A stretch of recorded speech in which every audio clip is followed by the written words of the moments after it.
What it do, Dream Team? Welcome back to the channel. Here we are with another reaction video. We got how schools are dumbing down young students in America. And before we can dive into this, if you guys happen to enjoy the video, don't forget to hit that subscribe button and like the video. YouTube is unsubscribing people from the channel. Described That's crazy. American education system, I think from top to bottom, including colleges, as being in terrible shape. They are. And why is that? Other than the standards being relaxed, that's not true at all colleges, for instance. I don't think. Oh, you can graduate. You can graduate probably from any college in the Ivy League, or Stanford for that matter. I haven't checked the requirements, but I suspect you can graduate without having taken a single course in math, in economics, in history, or in any hard science. I think Brooke Shields created a sensation with things that she hadn't studied when she got her degree from Princeton. That wasn't special treatment for Brooke Shields. Really? Anybody can graduate from Princeton as an ignoramus. Now, if they really want to learn something, they can also learn an awful lot at Princeton. But it's entirely up to them. Well, what about elementary and secondary education? They're disastrous as well. One of the biggest problems is one that doesn't get talked about, but which is really at the heart of it all. The people who go into teaching are really the lowest level of college students. If you look at the test scores of people who major in education compared to people who major in history, science, anything else virtually, they're at or near the bottom and have been for something like half a century. What would you do? Oh, wow. If you were, if you had taken the post of Education Secretary and President Reagan came to you and said, Tom, whatever you want, I'm going to be for. I would say, well, all right, you've broken the airline air controllers union, break the NEA, and make teaching non-union. Now that would probably do more than any other single step that you could do. Well, what would be step number two? Step number two would be to hire people. Then step number two would be to abolish all education schools. I have argued that if we were to spend $1 million getting every professor of education to retire, and not hire any more, it would be the most productive money we have ever spent trying to improve educational standards. What's the matter with education professors? Oh, you obviously don't know any, it would be obvious. I don't. Yeah. Oh, the stuff is unbelievably childish. I get emails from time to time from people who are in education schools saying, I can't believe the drivel they're teaching us here. And should I complain to the dean? And so I said, no, don't complain to the dean. What you're getting is the norm in schools of education. It's one of the reasons the schools are so bad. But see, the people in schools of education pay no price for miseducating students. It is not society. Yeah, I would say, I just feel like they don't, and I don't blame the teachers because I feel like the teachers are forced to teach a certain curriculum, and the curriculum that they're teaching just isn't up to par. It's just, and then I don't feel like we're at most schools. I guess I can't speak for all schools. I feel like at most schools, students in America aren't really being taught to solve problems, aren't being taught to think critically, to figure out a solution. We're taught how to memorize things, and that's about it. To memorize certain steps, certain formulas. It's like you can solve a problem 4 different ways, but the school wants you to only solve it this one way that takes way longer, that takes forever, and so you're forgetting how to do mental math. You're not critically thinking anymore, and I feel like that's an issue here. At least that I feel like I've experienced, where most of the school was never really hard for me, but I never really had to think about it. Like most people say, there's common sense and then there's book smarts. I vote book smarts were easy because I can memorize things. I can memorize a formula. I can memorize a story. I can memorize, right? I can memorize things. But common sense, you got to critically think. And I lack in the area of common sense, where it's like it should be a very simple solution. And my brain is just, it's not used to, I feel like, figuring out the solutions. It's not used to critically thinking about a lot of things and thinking and problem solving and figuring my way around things, as to where, all right, this is exactly, you point out exactly what I need to do, I can do that, no problem. But you have to show me the steps to get to it. And I think it gets even worse and worse and worse, to the point where mental math isn't a thing anymore. You're depending on calculators. You're depending on so much technology. Technology's awesome. I'm glad that we use it, but it's ridiculous that they're not teaching kids how to critically think. But okay, anyways, back to Thomas Sowell. That is forcing these people to do this. These people have been looking for ways of evading academic work for generations. Who is they when The you say teachers, the administrators, they love anything that is non-academic. There have been studies done of kids in schools and departments of education. They love anything that's non-academic when you get into role playing and all this kind of thing. And I think it's perfectly understandable. You get the dregs of the academic world becoming teachers. You have education courses that repel able students from ever studying the subject. And so you've cut them off at the pass. Anyone who has any ability does not want to take these ridiculous courses in college. Facts. The few who are hardy Facts. souls who go on and take it and suffer through them and become teachers, those with high ability are the first ones to drop out. And so within a very few years out of the class, you have the bottom half of the class now has tenure, and the top half is going somewhere else. Well, the phrase I agree with that too, for sure. I agree with that. Oh, he's on the money. dumbing down. What's so ironic is the school is failing so miserably in what they're paid to do that they should take on this role of being social philosophers. A lot of these programs are really a substitute for hard work by the teachers. I mean, when I think of the teachers I had, they could not have cared less whether I felt good about myself. They didn't ask me, how did you get to school? Did you walk these 15 blocks from home? Or did you have money for the trolley? They couldn't have cared less. They wanted to make sure I had better have my homework when I got there, and it had better be right. Come The problem on. with education You're throughout preaching, is that Thomas. people are not accountable. They can run those schools to indulge themselves, whether for whatever fad they like, or for whatever way they like to teach, and that goes all the way through to the colleges. Teachers have been a very organized group since the 1960s, and the National Education Association is all in favor of these crazy things that have been criticized here this morning by me and by others. So that they have, and in fact, that's what choice is all about. Is it about putting the parents and the taxpayers and the general public in charge and not allowing these little groups to create their own little fiefdoms where they do what they please regardless of what the rest of us think? Yeah. What are your views? Well, I feel like Thomas Sowell is hitting a lot of the points. He's making a lot of valid points, and he's hitting the nail on the head on a lot of these. And like I said, I still also do feel like, teachers are constricted. They're restricted. They're restricted in what they're able to teach because it's the school curriculum. We're going to teach you exactly how to pass this test at the end of the year because that's where we get our funding. So we're not teaching you how to critically think. We're not teaching you how to solve problems. No, what we are going to teach you is how to pass this test at the end of the year. That's basically it. And then, like you said, in college, there's a lot of pointless crap you got to go through, like, to become a teacher. And he said the higher ability college students are like, well, no, like, I don't want to go through all this. This is dribble. There's no point. And so they're going to do something else. And then the ones who do suffer through it, I don't want to say they're the lower drugs of society because I don't want to disrespect teachers like that. I think teachers are incredible. Teachers do a very difficult job. And so definitely not going to disrespect or blame any teachers. But I just think teaching is being restricted here in America. That's my point of view on it. Educational equity.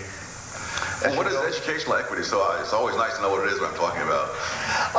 The notion that school districts are not receiving equal funding per capita per student. I think that we should equalize, if only to get rid of that phrase. and I seriously think that there's something to be said for getting that issue off the table because it is a total red herring. But it's going to be, as long as you don't have equalized spending in the school, that is going to be blamed as one of the reasons for the other things. And so Facts. you want to get rid of it. Facts. A ton of evidence suggests the amount of money really doesn't make much difference. In Washington, D.C., they have some of the highest expenditures per pupil and some of the lowest scores in the country. In fact, a few years ago, I saw some data on the different states. Of the 5 top states at that time, and it may still be true, in test scores, all were below the national average in expenditure per pupil. Palo Alto High School has 6 tennis courts, some of which I've used, even though I never went to Palo Alto High School. They have a swimming pool, a baseball field. I mean, they're all the works. Now, none of that does anything for education. It's part of their lifestyle, and they want to keep it. Fine. But no, I think that issue ought to be off the table. I was just curious about what you think of Nicholas Lemon's thesis in his new book, The Big Test. I haven't read the book. Well, what is his thesis? He questions the new meritocracy that has emerged with the use of he would probably use the scare quotes around the term objective test of academic aptitude. And compared to what? Well, that's my question, really. That's the question the economists always ask. Compared to what? I mean, there's a story that the economist ran into a friend in the street, and his friend said, "How are you? How's your wife?" And he said, "Compared to what?" So, nothing is easier than to prove that something human has imperfections. I'm amazed how many people devote themselves to that task. Yes, well, obviously, people, if you're going to base self-esteem on performance, it cannot be equal, because performance is never going to be equal. And so all you can get in terms of self-esteem is make-believe equality. And of course, what happens in the schools is they grade, in many cases, not on the objective result, but on how you did relative to what the teacher thinks your ability was. And so you may do a wonderful job, and they say, well, he's a very bright kid. He could have done better than that, so he gets a B. And the other student, who really did a lousy job, but, it was a big struggle for him even to do that, and so he gets the B+. And of course, what that means is that the whole grading system just becomes meaningless and confusing. I completely agree with that.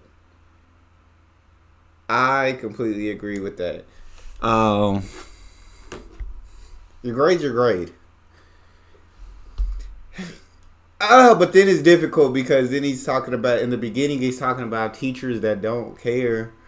Well, it's hard to say your grade's your grade, because, there are kids, right, who have so much going on outside of school, and that's not to make excuses for anyone, right, who have so much going on in their household, who maybe their parents are struggling to put food in their mouths, put food on the table. They can't get a good night's sleep. And so there's so many factors outside of school that they're going through, and then they come in school and they try their best and they give everything that they have, and then your grade is very hard when you know that kid's doing their best but has so many factors against them. And so I don't know. And I don't know. I guess whatever's human is going to have imperfections, and there's no way you can put everybody on equal standing, because people come from different circumstances, different backgrounds, and people are never just going to have an equal start in life, no matter what. So I understand what he's saying. But it's difficult. I'm uneducated about this topic, so I'm listening to him. And it's because you can see exactly what he's saying, but you can also understand devil's advocate. There are also other things, but confusing. The vision of cosmic justice is very beneficial to the people who hold it, even if it's not beneficial to those whom it's intended to benefit. And I think that's one of the reasons that people are so reluctant to give it up, because they feel wonderful. I'm sure that if we had the kinds of teachers that we have today, and they had lowered the standards to all of us as we were coming through the school, and we all ended up going out into the world foredoomed to failure, those teachers would have felt wonderful about themselves. Because they say, hey, we're not leaning on these poor kids. We're taking into account that they come from backgrounds that are deprived. And particularly in education, this is devastating, because... And I literally just said, okay, Thomas, now you talking to me, because I just talked about this, and you like, no, Neal, you wrong. And I'm about to tell you why you wrong. It's been shown again and again that in one generation, people can do remarkable things with a decent education. But they're not going to be done as long as third parties think that the purpose of the educational system is to make them feel good about themselves. The people at the bottom are so badly off that they have practically nothing to lose. One of the great disgraces of American education, far more important than the differences in spending, is the way teachers are allocated. That is, typically teachers start out in a good middle-class school, and it turns out they're awful. They'll be moved on to another school and another, and eventually they'll start moving down the social ladder to neighborhoods where the parents are less educated, less affluent, less influential, less able to make trouble. And so they end up teaching those kids for whom education is their only road out of poverty. Well, not only in California, but elsewhere, this constant shuffling of teachers around, which is done, by the way, simply because of the high cost of firing them. When I wrote a book on education a few years ago, I said it was $50,000 to fire one incompetent teacher. That has now been more than doubled since then. Oh my God. And so they move them around. And in fact, this happens so much that there are even names for this. It's called the Dance of the Lemons or the Turkey Trot. There are ability differences. And the educational system, coast to coast, is bitterly set against any form of ability grouping, any form of accommodating to kids who have higher ability. And one of the studies I saw, there was a kid who was in the 4th grade, and he could score above the national average on the College Board SAT. Oh my God. And so it was suggested to the principal that this kid should be given something other than 4th grade math. And the principal reacted and he said, no, that would be a violation of social justice. One of the things that protects American education is the fact that American universities are, in fact, leading universities of the world. But that's very misleading, because some of these universities are so good that it's very hard for American college students to get into them. And if you separate out the various fields, and you go from the silliest and simplest, such as education, all the way over to the other end of the spectrum, math and engineering and science, you find that the percentage of the PhDs which go to Americans are the highest over here in education, sociology, psychology, etc. And then as you proceed across the spectrum, that percentage declines until finally you get over to mathematics and engineering, where less than half of all the PhDs awarded at American universities go to Americans. And so what we really have are Facts again. When I talk about college, I watch different videos, and I watch India. India is a big one where any Indians who come over, the statistics are over 50% of them go into STEM level, science, technology, engineering, math. They go into that field because they're taught, right? That's where the money is. You get a job in there, you're good. Over 50%. They're going into those fields, while a lot of Americans are going into fields that it's just going to be hard to get a job after school. I went into a field, and I won't say it's hard to get a job, because I'd say I never really tried to get a job in that field. I just wanted to get my degree because that's what we're supposed to do. I got a sports management degree, and I've seen classmates I have use that sports management degree and get incredible jobs, so I won't say anything bad about the degree. I'll just say my purpose for getting the degree was it was the easiest path for me to graduate, and that's why I chose it, and that's probably why I don't use it today. But yes, a lot of us don't go into those challenging fields, in which we should. But he's on the money. International universities on American soil, supported by American taxpayers, with a very large component of foreign professors and students. And this is what is used to justify the American educational system. But of course, the kids who come here from elsewhere come here with much stronger backgrounds.